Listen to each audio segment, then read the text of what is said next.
Arts with Mukesh sir YouTube class में आप लोग की स्वागत है। जैसा कि आप लोग स्क्रीन पे देख रहे होंगे कि भारत में संविधान को कब अपनाया गया, तो आप लोग जवाब दे सकते हैं 26 जनवरी 1947, 26 नवंबर 1950, 26 नवंबर 1949। तो आपको मैं बता देता हूँ कि जो भारतीय संविधान जो बनकर जो तैयार हुआ था 26 नवंबर 1949 को हमारी संविधान बनकर तैयार हो गई थी। तो हम लोग उस दिन से ही अपनाना शुरू किए, यानी कि भारत में संविधान को कब अपनाया गया। तो अपनाने का काम हम लोग लागू करने का काम, मैंने 26 नवंबर 1949 को हमारी संविधान को हम लोग अपना लिए थे।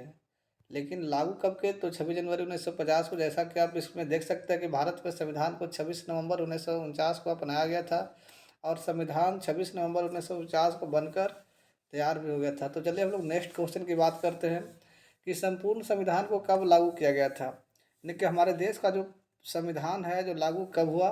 आप ऑप्शन में देख सकते हैं 15 अगस्त 1947, 26 जनवरी 1950, 26 नवंबर 1949, तो 26 जनवरी 1950। तो आप देख सकते हैं कि संपूर्ण संविधान जो लागू हुआ था 26 जनवरी 1950 को। तो आपका ऑप्शन ए आपको बी सही होने वाला है। आप नेक्स्ट क्वेश्चन, हाँ, आप इसका देख सकते हैं कि संपूर्ण संविधान को 26 जनवरी 1950 को लागू किया गया था। भारतीय संविधान का पिता किसे कहा जाता है, ये भी हमारा बहुत इंपॉर्टेंट क्वेश्चन है। एस सी मुखर्जी, कि राजेंद्र प्रसाद, की पंडित जवाहरलाल नेहरू, के डॉक्टर भीमराव अंबेडकर। तो संविधान का जो पिता कहा जाता है वो डॉक्टर भीमराव अंबेडकर को कहा जाता है। तो ये भी आपका आंसर सही है। तथा मूल संविधान में कुल कितने अनुच्छेद था, यानी कि मूल संविधान का मतलब होता है कि जब संविधान बन रही थी तो उस समय हमारे संविधान में जो अनुच्छेदों की संख्या थी, जो आप देख सकते हैं 355 होगा कि 420 होगा कि 470 होगा कि 395 होगा, तो हमारा सही आंसर होगा 395। जब संविधान लागू हुआ तब उसमें कितने अनुसूची थी, ये भी बहुत इम्पोर्टेंट क्वेश्चन है। यानी कि जब हमारा संविधान जब लागू हुई थी तब उस समय कितने अनुसूचियाँ थी, तो 8 अनुसूची, कि 6 अनुसूची, कि 10 अनुसूची, कि 12 अनुसूची। तो इसका आंसर हो जाएगा 8 अनुसूची। इसके बाद आप देख सकते हैं कि जब संविधान लागू हुआ था तब उसमें कुल कितने भाग थे, ये भी भाग काफ़ी इंपॉर्टेंट क्वेश्चन है। 22 भाग, के 21 भाग, के 20 भाग, के 25 भाग। तो इसका भी आंसर हो जाएगा 22 भाग। यानी कि क्वेश्चन देखिए, हम एक बार पूरा पुनः सभी को मैं रिपीट करने का काम करूँगा। यानी कि हमारा जो संविधान जो बनकर तैयार हुआ था 26 नवंबर 1949 को संविधान बन गई थी, लेकिन 26 जनवरी 1950 को संविधान लागू किया गया था। संविधान का जो पिता जो डॉक्टर भीमराव अम्बेडकर को कहा जाता है। संविधान में कुल कितने अनुच्छेद है, तो 395 अनुच्छेद है। और संविधान में कुल कितने अनुसूची है, ने मूल संविधान में तो 8 अनुसूची थी, जैसा कि आपने देख रहे थे। उसके बाद मैं बताने वाला हूँ कि जो वर्तमान में संविधान में कितने भाग हैं। तो इसमें कुल भागों की संख्या हमारी 22 भाग है ना, सॉरी 25 भाग, यानी कि मूल संविधान में तो 22 ही थे, तो वर्तमान में कितना हो गई 25 भाग, यानी 3 भाग और जुड़ गई थी। कहता भारत वर्तमान में संविधान में कुल कितने अनुसूची थी, देखिए इसमें भी गलत नहीं करना है। लेकिन मूल संविधान में 8 अनुसूची थी, तो वर्तमान में कितना हो गई 12 अनुसूची। जैसा कि आप जानते हो कि 4 अनुसूची को और बढ़ा दिया गई थी। संविधान सभा की जो प्रथम बैठक हुआ था, तो संविधान सभा की जो प्रथम बैठक कब हुआ, ऑप्शन में आप देख सकते हैं 26 जनवरी 1950 को, 26 नवंबर 1949 को, 3 दिसंबर 1946 को, 15 अगस्त 1947 को। तो इसका सही जो आंसर होगा कि 9 दिसंबर 1946 को संविधान सभा की प्रथम बैठक हुआ था। और इसमें जो अस्थाई सदस्य किसे चुना गया है, तो संविधान सभा का अस्थाई सदस्य चुनने की जो जिम्मेदारी है जो डॉक्टर राजेंद्र प्रसाद को दिया गया था, जो आपका सही है। लेकिन अस्थायी अध्यक्ष के रूप में डॉक्टर सच्चिदानंद सिंह को चुना गया था, जो आप क्वेश्चन में देख सकते हैं कि संविधान सभा का अस्थायी अध्यक्ष किसे चुना गया है, तो डॉक्टर सच्चिदानंद सिंह को। कहता कि डॉक्टर राजेंद्र प्रसाद को अस्थायी अध्यक्ष कब चुना गया था, तो डॉक्टर राजेंद्र प्रसाद के जो अस्थायी अध्यक्ष चुना गया था, संविधान सभा की सेकंड बैठक हुई थी 11 दिसंबर 1946 को, तो उसमें इनके चुना गया था। प्रथम बैठक हुआ था 9 दिसंबर 1946 को, जिसमें वो अस्थायी अध्यक्ष के रूप में थे। लेकिन 11 दिसंबर 1946 को जो संविधान सभा की जो द्वितीय बैठक हुआ उसमें मतलब उन्हें अस्थायी अध्यक्ष के रूप में चुन लिया गया। आगे क्वेश्चन आता है कि संविधान निर्माण में कुल कितने समय लगा था, तो आप देख सकते हैं ऑप्शन में 2 वर्ष 9 महीने 18 दिन, 2 वर्ष 11 महीना 9 दिन, 3 वर्ष 11 महीना 18 दिन, 2 वर्ष 11 महीना 18 दिन, तो 2 वर्ष 11 माह और 18 दिन का वक्त लगा था, यानी कि इसका आंसर हो जाएगा डी, जो आप देख सकते हैं 2 वर्ष 11 माह और 18 दिन। क्वेश्चन आता है कि पंडित जवाहरलाल नेहरू के द्वारा उद्देश्य प्रस्ताव प्रस्तुत कर संविधान निर्माण का कार्य प्रारंभ किया गया था, यानी कि संविधान निर्माण के जो कार्य की जो प्रारंभ किया गया था, जो संविधान सभा की तीसरा बैठक हुई थी 13 दिसंबर 1946 को, इसके द्वारा कार्य को प्रारंभ किया गया था। तो आपका ऑप्शन हो जाएगा ये आपका सही है। संविधान सभा में प्रारूप समिति के अध्यक्ष किन्हें चुना गया था, यानी कि प्रारूप तैयार करने का जो काम किए थे वो थे डॉक्टर भीमराव अंबेडकर। जैसा कि आप जानते होंगे कि इन्हें संविधान का निर्माता एवं संविधान का पिता भी कहा जाता है, जो काफ़ी इम्पोर्टेंट व्यक्ति भी थे उस समय। संविधान सभा का अंतिम बैठक कब हुआ था, तो अंतिम बैठक का मतलब यानी कि जब लागू हो गई तो संविधान सभा का अंतिम बैठक हो गई, यानी 24 जनवरी 1950 को संविधान सभा की अंतिम बैठक हुआ था। और 24 जनवरी 1950 को राष्ट्रीय गान एवं राष्ट्रीय गीत को भी अपनाया गया था।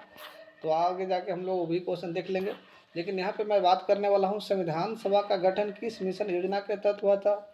तो देखिए संविधान की जो मांग थी जो काफ़ी लंबा समय से चल रही थी, लेकिन बहुत सारे कमेटी बने थे, बहुत सारे लोगों ने मांग भी किए थे, कुछ भारतीय मुल्क भी थे, लेकिन जो हमारी एक मिशन आई थी कैबिनेट मिशन, जो ब्रिटिश अधिकारियों के द्वारा ये बनाया गया था, जो 1946 में बनकर आई थी भारत में। इन मिशनों के द्वारा, कैबिनेट मिशन के द्वारा संविधान सभा का गठन किया गया था।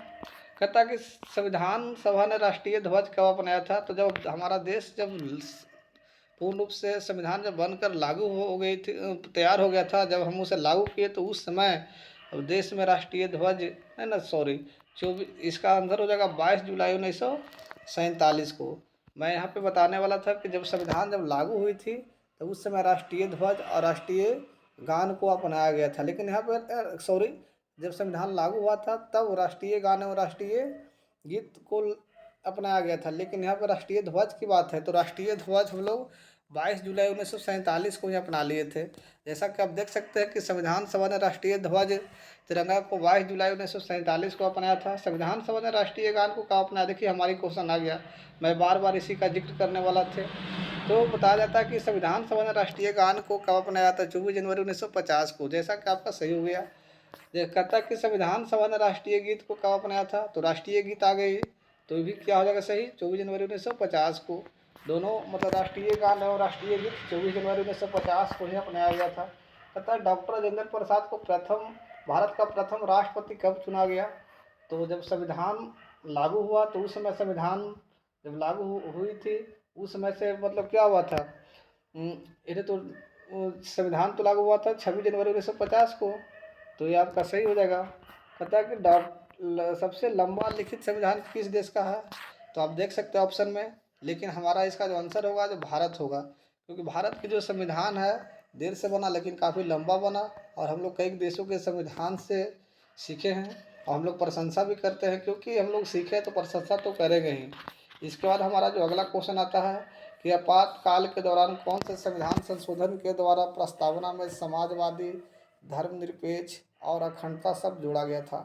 तो ये तीन को जो शब्द दिया गया है उद्देश्य संविधान के प्रस्तावना के द्वारा, तो इसका जो सही आंसर होगा जो 42वां संविधान संशोधन 1976, और हम लोग इसे मिनी संविधान भी कहते हैं। हम कहता है कि 42वां संविधान संशोधन 1976 को किस नाम से जाना जाता है, तो इसका सीधा आंसर हो जाएगा मिनी संविधान के नाम से जानते हैं, क्योंकि काफ़ी इंपॉर्टेंट चीज़ जोड़ा गया था उस समय, और वो तीन चीज़ थे, धर्मनिरपेक्ष, समाजवाद और अखंडता शब्द को जोड़ा गया था। अतः संविधान सभा का उपाध्यक्ष किसे चुना गया था, तो उपाध्यक्ष जो चुनने का जो काम होता एच.सी. मुखर्जी को, एच.सी. मुखर्जी को, जो काफ़ी इम्पोर्टेंट व्यक्ति थे। कहते हैं संविधान सभा में मसौदा समिति के अध्यक्ष कौन थे, तो जो मसौदा तैयार करने का जो काम किया तो डॉक्टर भीमराव अम्बेडकर थे। इसका आंसर यही हो जाएगा सही।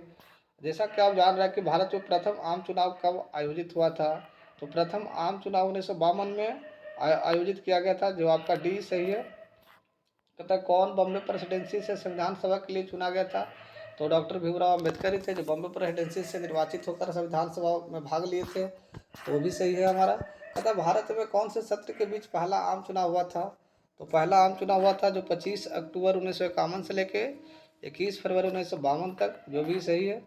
अतः डॉक्टर भीमराव अम्बेडकर का जन्म कहाँ में हुआ था? तो इनका जन्म हुआ था जो मध्य प्रदेश के इंदौर में हुआ था, तो काफ़ी इम्पोर्टेंट है। संविधान सभा का अभिभावक अभिभावक कौन थे?